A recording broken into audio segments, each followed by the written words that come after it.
แม้ว่าเราจะแบบแก่กันแล้วมีคนรุ่นใหม่เข้ามาถ้าเกิดว่าเขาพูดถึง Blackpink มันก็ยังจะเป็นแบบขึ้นชื่ออยู่ว่าเขาเคยเป็นอย่างนี้เป็นอย่างนี้เป็นอย่างนี้นะ Olá pessoal, meu nome é Anderson Vieira, esse é mais um vídeo aqui do canal e hoje a gente está aqui para comentar um pouquinho sobre o novo documentário do Blackpink que estreou essa semana no Netflix, o Blackpink Light Up the Sky. Assinado pela diretora Caroline Soo, a produção de pouco mais de 1 hora mostra um pouco da trajetória do Blackpink desde o seu debut em 2016 até a sua ascensão mundial, mas com um foco maior para o que acontece ali por trás das câmeras, não só do grupo, mas como da indústria do K-pop como um todo, apresentando de uma forma mais humana cada uma das integrantes que são hoje umas das celebridades mais idolatradas do mundo. Apesar do documentário ser aí um material oficial do grupo, e com isso a gente saber que muita gente assistiu ele antes dele ser aprovado para ir ao ar, ele não chega a ser tão chapa branca assim, e muitas questões polêmicas, delicadas e até questionadoras foram ao ar,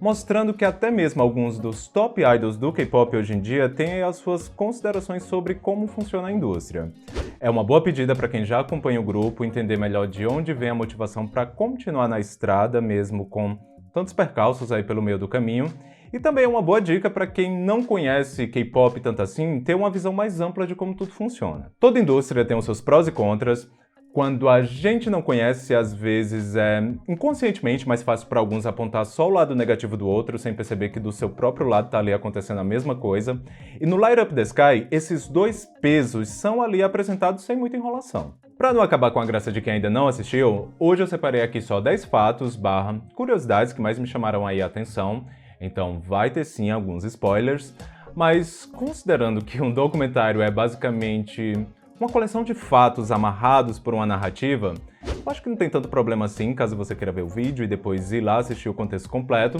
mas para quem aí tem algum tipo de problema com isso, o aviso foi dado, fica aí a escolha de cada um. Antes da gente começar, já deixa o like aí no vídeo para não esquecer depois, se inscreve no canal se ainda não é inscrito e vamos lá!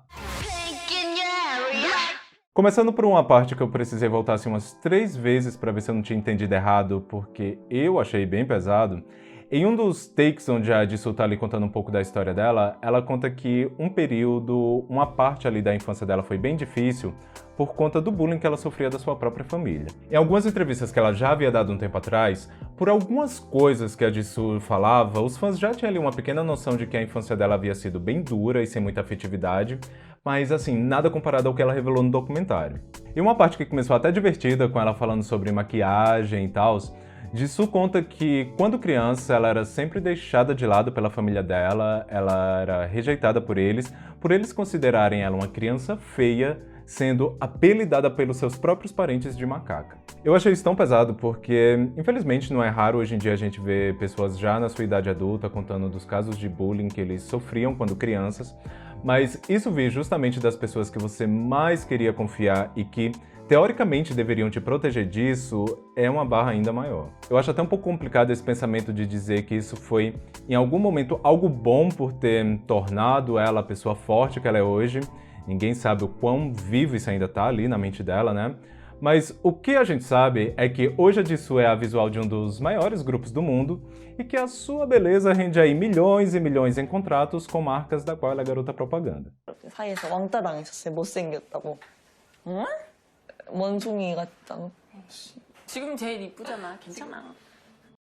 Vindo agora com algo um pouco mais leve, nascida na Nova Zelândia e tendo morado parte da sua infância e adolescência na Austrália, a Rosé revelou que, quando criança, ela se sentia a própria Hannah Montana por ser criada dentro de uma comunidade coreana, porém em um país com uma cultura totalmente diferente. Pra quem não sabe, a Rosé se mudou sozinha pra Coreia quando ela tinha os seus 16 anos, ao ser aprovada em uma audição que a YG fez na Austrália. Mas antes disso, ela vivia ali uma vida normal, vamos dizer assim, né? De uma menina que nasceu em uma família coreana, mas que no seu ciclo social, e daí você me pergunta qual é o ciclo social de uma criança, né? A escola, ela se dava ali muito bem com seus coleguinhas australianos. Deixar a família dela, largar a escola, tudo isso antes de completar a maioridade para ir em busca de um sonho na Coreia, é algo que ainda emociona a Rosé quando ela toca nesse assunto, mas pelo menos quando ela chegou lá, as outras 3 meninas já estavam ali no treinamento para o Blackpink, e foi a amizade entre elas que acabou fazendo aquela difícil escolha se tornar um pouco mais fácil. Algo que muitos fãs já sabiam, mas que agora com o documentário um público mais amplo também passou a ter conhecimento, é que quando a Lisa foi aprovada nas audições da YG, ela ainda não falava nada de coreano. Diferente da Rosé, que também tinha vindo de um outro país, mas que por conta da família dela já tinha ali um conhecimento da língua, a Lisa nasceu na Tailândia e até então não tinha nenhum contato muito próximo com o coreano,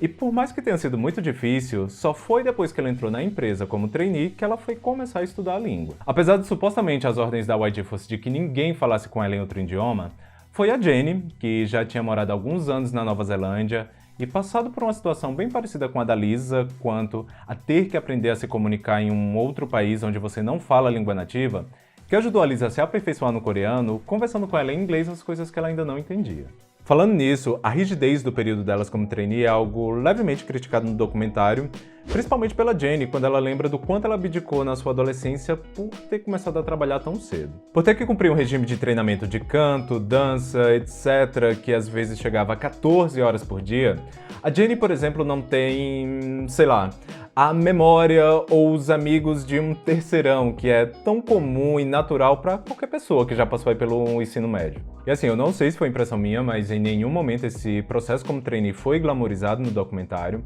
Pelo contrário, todas elas tinham ali pelo menos alguma crítica a pontuar, o que mostra que esse método talvez logo em breve possa ser repensado. Porque, tipo, há essas críticas no documentário sobre esse período como trainee que todo idol passa, porém, isso ainda é algo que existe dentro da própria YG. Mas se esse documentário certamente foi aprovado pela empresa antes de ir ao ar, por que eles aprovaram algo que critica o que eles ainda estão fazendo? Se bem que, por outro lado, isso pode ter uma interpretação pra gente aqui no Ocidente, e por lá, onde isso já foi tão normalizado, uma outra bem diferente. O que por aqui a gente entendeu como crítica, por lá pode até ser interpretado pelas pessoas como consequências pelo seu mérito, sabe? Pensando bem, é até difícil ter alguma opinião sobre isso. E aliás, como aqui no canal eu sei que nem todo mundo acompanha K-pop, e aí pelos comentários sempre fala que fica um pouco perdido quando aparecem essas palavras idol, trainee, stage, no Light Up the Sky todas elas são explicadas ali de uma forma bem didática, então já fica aí um outro motivo para você ir lá ver. Hey boy. Trazendo aqui agora um fun fact, que elas têm aí milhares de músicas gravadas e que nunca foram divulgadas, já era algo que todo mundo imaginava que acontecia, né? Mas foi por isso aqui que um dos maiores sucessos do grupo quase que não era lançado também. Ao lembrar da dificuldade que elas tiveram até acertar o assovio perfeito para o debut single delas, Rosé conta que Whistle quase que foi descartada pelo quão arriscada ela era, principalmente por não soar como um clássico hit de K-pop. Dentro da própria empresa, muita gente foi contra a escolha, mas de última hora bateram o martelo que aquela era a música certa, e foi com ela mesma que o Blackpink debutou. O resultado não demorou muito para chegar, se tornando esse o primeiro single de estreia, o primeiro single debut de um girl group a conquistar um Perfect Kill nos charts coreanos, ultrapassando hoje a casa de 2,5 milhões de cópias vendidas apenas no país. Apesar da fama e do sucesso comercial, algumas inseguranças são meio que inevitáveis a qualquer ser humano, e após uma parte onde elas refletem sobre a exaustão que elas passaram logo após o debut do grupo, onde as horas de sono às vezes chegavam a 3 por dia, um sentimento conhecido como síndrome do impostor, que é quando você é incapaz de reconhecer os méritos do seu próprio sucesso, chegou a afetar até mesmo a Lisa. Ao lembrar da sua primeira visita à sua terra natal logo após o sucesso instantâneo do Blackpink, Lisa conta que percebeu que muitos jovens agora olhavam para ela como um exemplo de sucesso, principalmente por ser uma conterrânea deles, né, conquistando o mundo. Porém, nem ela mesma conseguia se dar esse crédito, pois como ela poderia ser um exemplo para alguém, sendo que ela ainda nem havia se encontrado? Ela era uma cantora que estava vendendo milhões, mas que tipo de cantora ela queria ser? Ela tinha alcançado sucesso, mas parecia que nem ela mesma sabia como ela tinha chegado ali. Isso é algo bem complicado e que pode atingir qualquer pessoa que esteja em frente às câmeras, ou até mesmo qualquer outra profissão, né? Mas, pelo que deu pra perceber, até onde a história foi documentada, ela já havia encontrado essas respostas. E aproveitando esse gancho, algo que o documentário consegue muito bem é capturar a individualidade de cada uma delas. Isso nos leva agora para a parte da Rosé, que pelo que foi mostrado é a mais ligada ali, a mais antenada, a mais apaixonada ali pela música em si. Óbvio que todas elas amam o que faz, mas a Rosé é aquela integrante que tá mais ali interessada em entender e fazer parte de todo o processo do que vai chegar até o público, Ainda que essa tenha sido aí uma caminhada até ela perder a timidez de se mostrar de verdade e ser mais vulnerável. Cantora, compositora, instrumentista, produtora, a Rosé tem aí todos os skills para sozinha colocar um hit nas paradas, mas a confiança de colocar algo na praça que só vai estar ali com a cara dela é algo que ela precisou vir aí trabalhando. E no doc a gente já teve aí um pequeno gostinho do que vai vir por aí no seu super aguardado debut solo. O debut solo da Rosé tá chegando. Pelo que a gente viu, esse vai ser um daqueles álbuns que quando sair, todo mundo vai ficar ali atento nas letras para conhecer ainda mais ela através das músicas, porque se antes todas elas estavam confortáveis em simplesmente emplacar hits, para elas nesse momento a música já tem um significado a mais, um significado especial. E esse, aliás, é até um outro ponto que todas elas destacarem em uma outra parte do doc. E, aliás, só amarrando essa parte de produção, como o Ted é gente boa, né? Eu acho até que se a YG fosse administrada por ele, metade das raivas que a gente teve poderiam ter sido aí evitadas, porque dá pra ver o quão todo mundo ali gosta e admira o cara. Só pra constar, Ted Park é o produtor principal da YG e que assina praticamente tudo que o pessoal de lá lança. Pelo menos eu saí com uma ótima impressão dele, diferente do YG pessoa que sequer foi mencionado.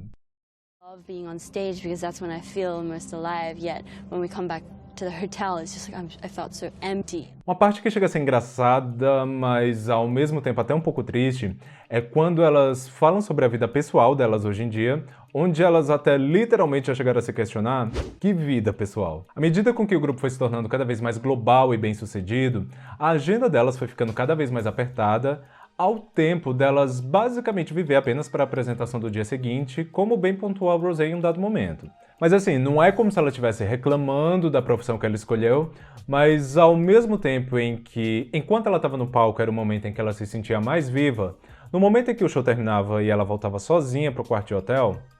era isso. Perceber que nem tudo seria tão divertido quanto elas imaginavam que seria quando cada um ali escolheu entrar para esse mundo artístico foi algo que elas tiveram que ir aprendendo a lidar,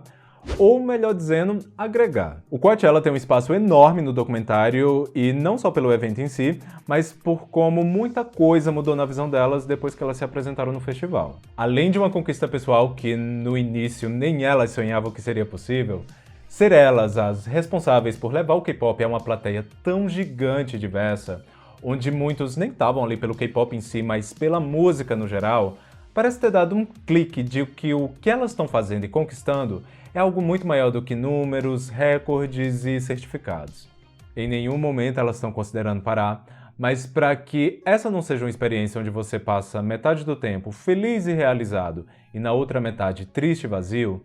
algo que elas parecem ter aprendido muito recentemente é olhar para o todo, perceber o que elas estão construindo e tentar se divertir até com o que seria uma obrigação. Light Up the Sky não é exatamente um documentário onde você vai encontrar em ordem cronológica como elas saíram do zero e chegaram até o topo, explicando ali passo a passo cada lançamento, cada estratégia, cada chart e tal.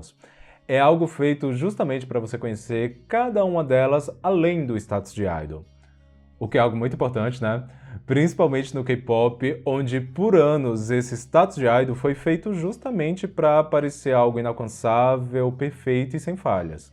Esse documentário do Blackpink mostra elas de uma forma totalmente oposta a isso. Ali no finalzinho tem uma fala da Rosé onde ela até se emociona falando que elas já passaram por muita coisa e que por mais que a gente acompanhe elas, a gente nunca vai saber o que realmente acontece além do que é mostrado no palco. O que dá aí a ideia de que, por mais que agora a gente conheça esse outro lado delas, no fim das contas a gente nunca vai saber de tudo. Bom, agora eu quero saber de vocês o que foi que vocês acharam do Light Up the Sky. Se já assistiram, se vão assistir agora, se emocionaram, qual fato mais surpreendeu vocês? Aqui a gente fez um resumo mínimo, mas fica aí além da recomendação para vocês ir conferir lá no Netflix. Bom pessoal, espero que vocês tenham gostado desse vídeo, se sim, deixa o like, se inscreve aí no canal se ainda não é inscrito, compartilha aí com o pessoal, aquele esqueminha, beleza? Por hoje é isso e vamos nessa!